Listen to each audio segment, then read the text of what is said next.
Everyone, कैसे हो सब लोग? बढ़िया। अल्कोहल के लेक्चर 2 में आज हम लोग आ चुके हैं और आज हम लोगों को जो डिस्कशन करना है वो है सबसे पहले तो इनके नॉमेनक्लेचर के बारे में। यानी आज तो सुबह सुबह चूना लगने वाला है। चूना क्यों लगने वाला है? क्योंकि नामकरण संस्कार होने वाला है। नामकरण संस्कार हो और चूना नहीं लगे, यानी कि पंडित जी को ना बुलाना पड़े तो फिर कैसे काम चलेगा, है ना? तो फिर लगाओ सुबह सुबह चूना और करो इनका नामकरण संस्कार एकदम शुरू से।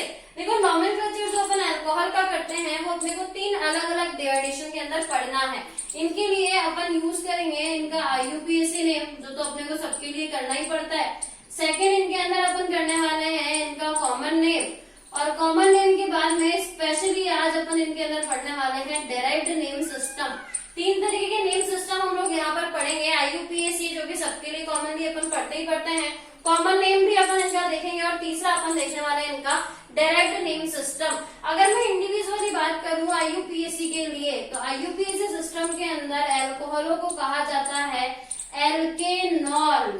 एल्केनॉल के अंदर देखो, एल्क तो आपको पता ही है, एल्क आता है आपका नंबर ऑफ कार्बन एटम के बेस पे, कि कितने कार्बन एटम आपके पास में है उनके बेस पे आप एल्क वर्ड काम में लेते हो। कार्बन 1 है, 2 है, 3 है, 4 है, तो मैथ, एड, प्रोप, ब्यूट, इस तरीके के रूट वर्ड्स जो है वो अपन काम में लेते हैं। एन वर्ड की अगर मैं बात करूं तो ये आपका आता है कार्बन कार्बन बॉन्ड के नेचर के बेस पे। अगर कार्बन कार्बन बॉन्ड जो है वो सिंगल है तो आप एन वर्ड काम में लेते हो, डबल है तो इन वर्ड काम में लेते हो, ट्रिपल है तो आइन वर्ड काम में लेते हो। ये जो है वो एक तरीके का आपका सफिक्स है, और ये जो सफिक्स है वो अपन काम में लेते हैं कार्बन कार्बन बॉन्ड के नेचर के बेस पे। ये जो ऑल वर्ड है, ये ऑल वर्ड हम लोगों ने अल्कोहल के लिए काम में लिया है, और ये भी कौन है? सफिक्स ही है। तो अल्कोहल का नॉमेनक्लेचर एल्केनॉल के फॉर्मेट में किया जाएगा, और एल्केनॉल के अंदर एल्क जो है वो आपका नंबर ऑफ कार्बन एटम को रिप्रेजेंट करता है, एन जो है वो आपका कार्बन कार्बन बॉन्ड के नेचर को रिप्रेजेंट करता है, और ऑल जो वर्ड है वो ये शो करता है कि as a main functional group आपके पास में अल्कोहल है, जिसके लिए आपने सफिक्स काम में लिया हुआ है। अब देखो दूसरी चीज, ये जो IUPAC नेम सिस्टम है ना, इसमें कई बार OH जो है वो आपका मेन फंक्शनल ग्रुप ना होकर के, मेन FG ना होकर के सब्स्टिट्यूट के फॉर्मेट में काम में लिया जाता है। तो जब इस OH को आप सब्स्टिट्यूट के फॉर्मेट में काम में लेते हो तो इसके लिए हम लोग प्रीफिक्स काम में लेते हैं, और वो प्रीफिक्स इनके लिए होता है आपका हाइड्रोक्सी। यानी IUPAC नेम सिस्टम में अगर ऑल लिखा हुआ मिल रहा है, इसका मतलब तो वहां पर अल्कोहल फंक्शनल ग्रुप है, मेन फंक्शनल ग्रुप है। पर अगर आपको वहां पर इसका प्रीफिक्स हाइड्रोक्सी के फॉर्मेट में लिखा हुआ मिल रहा है, इसका मतलब ये आपका सब्स्टिट्यूट है, मेन फंक्शनल ग्रुप जो है वो कोई और है। उसके अलावा IUPAC में नॉमेनक्लेचर के तरीके सब कुछ सेम है। लॉन्गेस्ट कार्बन चेन को चूज करो, मिनिमम नंबर दो सब्स्टिट्यूट और फंक्शनल ग्रुप को, बॉन्डिंग को अपना प्रायोरिटी मिलेगी। डबल बॉन्ड और ट्रिपल बॉन्ड अगर आता है तो उनको अपन प्रायोरिटी देंगे, पर हाँ कंपैरेटिवली फंक्शनल ग्रुप को ज्यादा प्रायोरिटी दी जाएगी। तो IUPAC नॉमेनक्लेचर के अंदर तो हम लोगों को इन चीजों को ध्यान में रखना है। कॉमन नेम सिस्टम के अंदर केवल एक चीज ध्यान रखनी है कि एल्केनॉल की बजाय इस बार आप इनको बोलोगे एल्किल, एल्कोहल। एल्कोहल वर्ड तो अपने को पता है कि हम लोगों ने OH के लिए काम में लिया है, और एल्किल, एल्केन के अंदर से अगर एक हाइड्रोजन एटम को हटा दिया जाए, उसकी जगह सब्स्टिट्यूट करके अल्कोहल को जोड़ दिया जाए, यानी OH ग्रुप को जोड़ दिया जाए, तो एल्किल एल्कोहल जो है वो बन करके आएंगे। यहाँ पर भी एल्क जो है उसका मतलब यही है, number of carbon atom. Root word काम में लेना है on the basis of carbon atom. अगर मैं बात करूं डेराइव्ड नेम सिस्टम की, तो डेराइव्ड नेम सिस्टम के अंदर स्पेसिफिक नाम चलने वाला है कार्बिनॉल। ये जो कार्बिनॉल है ना, इसका मतलब है कि ये ग्रुप आपके पास में है। अब इसके बजाय इसकी वैलेंसी पे जो भी होगा, मान लो एथिल है, मैथिल है, प्रोपेल है, जो भी है उसके अकॉर्डिंग नाम दोगे, लेकिन फिक्स है कि एक कार्बन के साथ में OH के लिए तो आप कार्बिनॉल वर्ड काम में लेने वाले हो। बाकी जो पीछे बच जाएगा उसका नॉमेनक्लेचर उन्हीं के नाम के अकॉर्डिंग किया जाएगा।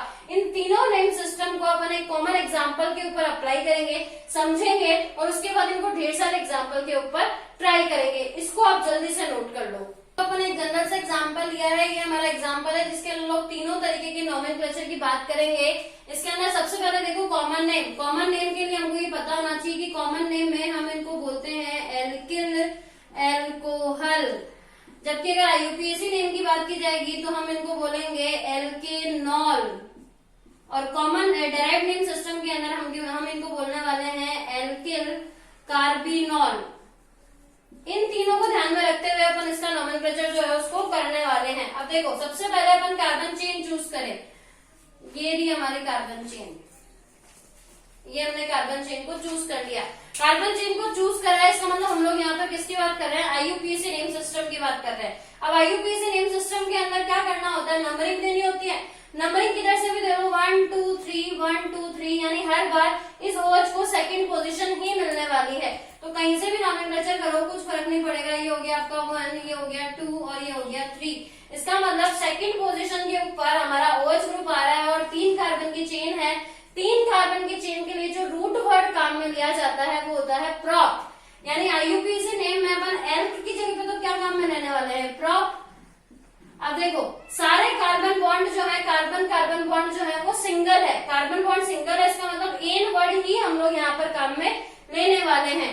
तो प्रॉप एन। अब इस OH ग्रुप की पोजीशन कौन सी है? सेकंड। तो अपन लिख देंगे प्रोपेन 2 और ये हो जाएगा अपना इस एग्जाम्पल का आईयूपीएसी नेम। अब कॉमन नेम की अगर बात करें तो कॉमन नेम के लिए क्या करो, इस ग्रुप को आप अलग से निकाल करके देखो कि ये हमारा कौन सा ग्रुप है। ये देखो CH3 CH3, ये इस टाइप का कंपाउंड है। कॉमन नेम सिस्टम के लिए अपने को पता होना चाहिए iso, neo, secondary, tertiary conditions क्या क्या होती हैं। इस कंडीशन को देखो, इसके अंदर कार्बन की वैलेंसी हमने फ्री छोड़ी हुई है, तो इस ग्रुप को बोला जाता है आइसो। इसका मतलब कॉमन नेम हमारे पास इस अल्कोहल के लिए बनकर के क्या आने वाला है? आइसो। और 3 कार्बन है, इसका मतलब 3 कार्बन के लिए हम लोग क्या लेंगे? रूट वर्ड वापस से वही अपना प्रॉप। तो आइसो प्रॉप, पीछे क्या लगाना है? इल, यानी प्रोपिल एल्कोहल। तो इसका कॉमन नेम हमारे पास में बनकर के आएगा आइसोप्रोपिल एल्कोहल। अगर डायरेक्ट नेम सिस्टम में इसको अप्लाई करना है तो डायरेक्ट नेम सिस्टम के लिए हमें ये पता है कि ये जो ग्रुप है COH वाला, इसको दो कार्बिनॉल बोलने वाले हैं। कार्बिनॉल हमारा ये है, तो इसके अलावा जो बच गया उसको देख लो और उसके अकॉर्डिंग नोमेनक्लेचर कर लो। यहाँ पर कौन है? एक मैथिल है और यहाँ पर भी कौन है? एक मैथिल है। यानी कि हमारे पास में डाई मैथिल है और इसके लिए हमें पता है कार्बिनॉल लिखना है, तो हम लिखेंगे डाई मैथिल कार्बिनॉल। अब देखो एक चीज चेक करो तीनों के लिए, जब भी अपन नाम लिखेंगे ना तो नाम के बाद में उस नाम से फॉर्मूला बनाने की कोशिश करना। अगर अपना सेम फॉर्मूला बन जाता है इसका मतलब तो हमारा नाम बिल्कुल ही सही है। कैसे? आइसोप्रोपिल अल्कोहल, प्रोप का मतलब क्लियरली नजर आ रहा है 3 कार्बन है, अल्कोहल में क्लियरली नजर आ रहा है कि एक OH ग्रुप है और आइसो है, इसका मतलब आइसो पोजीशन के ऊपर है। तो आइसो को हम लोग इस तरीके से बनाएंगे। अभी जो इस कार्बन की वैलेंसी बची हुई है उस पर अल्कोहल को जोड़ना है, यानी यहाँ पर हम लोग OH को जोड़ेंगे। तो देखो सेम स्ट्रक्चर बन करके आएगी अपने, इसका मतलब अपना कॉमन नेम बिल्कुल सही है। आईयूपीएसी पे अगर चलो तो प्रोपेन 2 और कार्बन चेन यहाँ पे ड्रॉ करना, 1 2 3 कार्बन की चेन आएगी, सेकंड के ऊपर आप OH को लगाओगे यानी प्रोपेनॉल 2 प्रोपेनॉल, अपना नाम यहाँ पर फिट हो जाएगा। डाई मैथिल कार्बिनॉल, कार्बिनॉल में अपने आप एक कार्बन है और डाई मैथिल मतलब 2 कार्बन अलग से अपने पास और आए हुए हैं। तो कार्बिनॉल के अंदर भी 3 कार्बन, ओल यानी कि OH ग्रुप, अपना नाम जो है वो एकदम ही सही है। तो नाम से भी आप फॉर्मूला चेक कर सकते हो, फॉर्मूले से नाम चेक कर सकते हो। ऑर्गेनिक केमिस्ट्री की सबसे अच्छी बात क्या है? गलती खुद बता देता है। अगर आपने कहीं पर भी कोई भी मिस्टेक की होगी ना तो आप आगे नहीं बढ़ पाओगे, इसलिए अपने को खुद पता चल जाता है कि हमारी कुछ तो गड़बड़ हुई है, फिर गड़बड़ को चेक कर लो। सीधा सा तरीका ये वाला। तो नोमेनक्लेचर के अंदर एक एग्जांपल हमने लिया है जिसके लिए हमने तीनों तरीके के नोमेनक्लेचर को किया है। इससे आप बाकी सारे एग्जाम्पल सॉल्व कर सकते हैं। अब हम लोग इस पर प्रैक्टिस करेंगे, उससे पहले आप इनको नोट कर लो। चलो एग्जाम्पल की अपन लोग यहाँ पर बात करते हैं। एग्जाम्पल हमने सबसे पहले लिया थी, 4 कार्बन है, 4 कार्बन के अंदर फर्स्ट पोजीशन पे OH है। अब ये जो मैंने चारों एग्जाम्पल आपके सामने लिए है ना, वो ब्यूटेन के ही लिए हैं, चारों 4 कार्बन वाले ही लिए हैं, ताकि मैं आपको 4 कार्बन वाले के अंदर बनने वाली कॉमन नेम की पॉसिबिलिटीज को एक्सप्लेन कर सकूं। आईयूपीएसी के अंदर तो रूट वर्ड हमेशा अपना ब्यूट ही रहने वाला है। ब्यूट के अलावा अगर आप इसके अंदर कुछ चेंजेस कर सकते हैं तो वो हम यहाँ पर चेक करने वाले हैं। 4 कार्बन है, सबसे पहले कॉमन नेम लिखें। अगर 4 कार्बन के अंदर फर्स्ट कार्बन पे सब्स्टिट्यूशन होता है तो उसको बोला जाता है एन ब्यूटेल, यानी कि नॉर्मल ब्यूटेल। लगाना क्या है पीछे? अल्कोहल को। अब देखो इस बार मैंने क्या करा, OH ग्रुप को फर्स्ट पोजीशन से सेकंड पोजीशन के ऊपर पहुंचा दिया। फर्स्ट से सेकंड पे अगर अपन इसको पहुंचा देते हैं तो इस कंडीशन के अंदर अब इस कार्बन को नोट करो, ये कायरल सेंटर है। कायरल सेंटर का मतलब क्या हुआ? इस कार्बन से जुड़ी हुई चारों वैलेंसीज, एक तरफ एथिल है, एक तरफ तरफ हाइड्रोक्सी है, एक तरफ मैथिल है और एक तरफ आपका हाइड्रोजन है। चारों वैलेंसीज इस कार्बन से जुड़ी हुई अलग अलग है, इसका मतलब ये कायरल सेंटर है, ऑप्टिकल एक्टिव है। इस कंडीशन में इसका नाम हो जाता है सेकेंडरी ब्यूटिल, और कॉमन नेम है तो आगे क्या लगाएंगे, एल्कोहल। तो नॉर्मल ब्यूटिल, सेकेंडरी ब्यूटिल, दो कंडीशन कॉमन नेम सिस्टम की हमारे पास में आ चुकी है। अब अगला देखो, इस बार मैंने क्या करा है, यहाँ पर इस OH ग्रुप को वापस से फर्स्ट पोजीशन पे ही रखा, लेकिन एक कार्बन को नीचे पहुंचा दिया, कार्बन को नीचे पहुंचा दिया और OH को ऊपर रखा। तो इस कंडीशन में इसको बोला जाएगा आइसो। तो ये हो जाएगा हमारा आइसो ब्यूटिल एल्कोहल। अब आप पूछोगे मैडम अभी तो आइसो प्रोपिल एल्कोहल आपने बताया था, तो क्या दिक्कत है बेटा, वापस से ग्रुप चेक करो ना। ये ग्रुप, यही ग्रुप को तो मैंने आइसो ग्रुप कहा था, CH3 CH CH3, जिसकी एक वैलेंसी फ्री रहेगी। अब अगर एक वैलेंसी पे डायरेक्ट OH को ना जोड़ करके एक कार्बन को ऐड कर दिया तो प्रोपिल की जगह 4 कार्बन के लिए अपन ब्यूट वर्ड काम में ले लेंगे, तो आपका नाम हो जाएगा आइसो ब्यूटिल एल्कोहल। लास्ट जो हमारे पास बचा है उसके अंदर देखो, एक कार्बन पे तीनों तरफ मैथिल ग्रुप जुड़े हुए हैं। इस कार्बन को गौर से देखो, इस कार्बन पे 3 कार्बन जुड़े हुए हैं, इसका मतलब ये जो कार्बन है वो टर्शरी कार्बन है। टर्शरी कार्बन है तो इस अल्कोहल का नाम भी टर्शरी ब्यूटिल अल्कोहल हो जाएगा, क्योंकि कार्बन हमारा टर्शरी है। तो इस तरीके से हम इनका कॉमन नेम सिस्टम तो कर ही सकते हैं। अब बची अपनी IUPAC। IUPAC का तो पुराना वाला काम, सीधी सीधी कार्बन चेन को चूज करो। ये रही 1 2 3 4, 4 कार्बन की चेन है, फर्स्ट नंबर पे OH है तो नाम क्या हो जाएगा, ब्यूटेन ऑल। अब 1 पोजीशन को लिखो या नहीं लिखो कुछ फर्क नहीं पड़ता है, बस ये ध्यान रख लेना कि कार्बन के जो बॉन्ड्स हैं वो सारे के सारे कार्बन बॉन्ड जो है वो अपने सिंगल ही होने चाहिए, वरना यहाँ पर एन की जगह पर इन या आइन इस तरीके के वर्ड्स अपने को काम में लेने पड़ जाएंगे। इसके पास में आओ, यहाँ पर भी हमारी जो कार्बन चेन है वो 4 की ही है, 1 2 3 4। अब देखो अगर मैं इधर से नंबरिंग करती 1 2 3, तो ये जो OH ग्रुप है वो 3rd पोजीशन पे आता, जबकि उस साइड से करने पर OH ग्रुप जो है वो 2nd पोजीशन पे आ रहा है। प्रायोरिटी कहाँ मिल रही है इसको, यहाँ पर मिनिमम प्रायोरिटी अपने को देनी है, इसीलिए अपना नॉमेनक्लेचर जो है वो 2nd वाला सही है। अब क्या करना है, 4 कार्बन की चेन है, यानी वापस से रूट वर्ड क्या आएगा, ब्यूट एन ऑल। कितने नंबर पे है, 2 पे, तो नॉमेनक्लेचर हो जाएगा इसका ब्यूटेन 2 ऑल। इधर अगर अपन चले तो इस बार तो अपनी कार्बन चेन चेंज होने वाली है। कैसे, ये अपना रहा फर्स्ट कार्बन, ये रहा सेकंड कार्बन, ये रहा थर्ड कार्बन।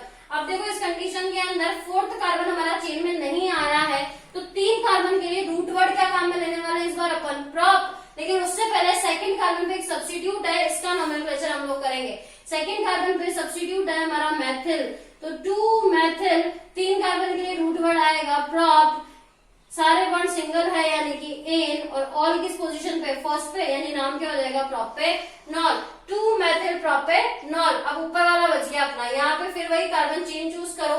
कार्बन चेन हमने ये चूज कर ली 3 कार्बन की, इसके अंदर ये फर्स्ट, ये सेकंड, ये थर्ड। 3 कार्बन वाले में किधर से भी नंबरिंग दो, बात तो एक ही है, चाहे ऊपर से करो चाहे नीचे से करो। 2 सब्स्टिट्यूट है, सेकंड नंबर पोजीशन के ऊपर तो मैथिल सब्स्टिट्यूट है, लेकिन OH भी यहाँ पर सेकंड पोजीशन पे आ रहा है, ध्यान देने वाली बात है ये वाली अपने। सेकंड पोजीशन पे मैथिल है यानी कि 2 मैथिल, और 3 कार्बन के लिए रूट वर्ड आएगा अपना प्रॉप, सारे बॉन्ड सिंगल है, एन सेकंड पोजीशन पर है। और इन सबके IUPAC नेम पे आप ध्यान से देखो, IUPAC नेम जो है यहाँ पर 4 कार्बन की चेन थी, 4 कार्बन की चेन में हमने सीधा सीधा सेकंड पोजीशन के ऊपर ऑल को लगा दिया, यहाँ पर फर्स्ट पोजीशन पे था। यहाँ कार्बन चेन ही 3-3 की है, लेकिन यहाँ पर सेकंड पोजीशन पे ऑल था, यहाँ पर हमने फर्स्ट पोजीशन पे ऑल को लगा दिया। तो अल्कोहल के अंदर जो भी इंटरचेंजेस अपन कर पा रहे हैं उसके बेस पे हमने इनका नॉमेनक्लेचर जो है उसको किया है। अब देखो इनके अंदर आइसोमेरिज्म को भी हम यहीं से जनरेट कर सकते हैं। आइसोमेरिज्म को हम लोग नेक्स्ट लेक्चर में डिस्कस करेंगे, लेकिन जो बेस रहेगा उसका वो यही रहने वाला है। इन्हीं सबके साथ में अपन आइसोमेरिज्म को स्टार्ट करेंगे। तब तक के लिए पढ़ते रहिए, हंसते रहिए, मुस्कुराते रहिए।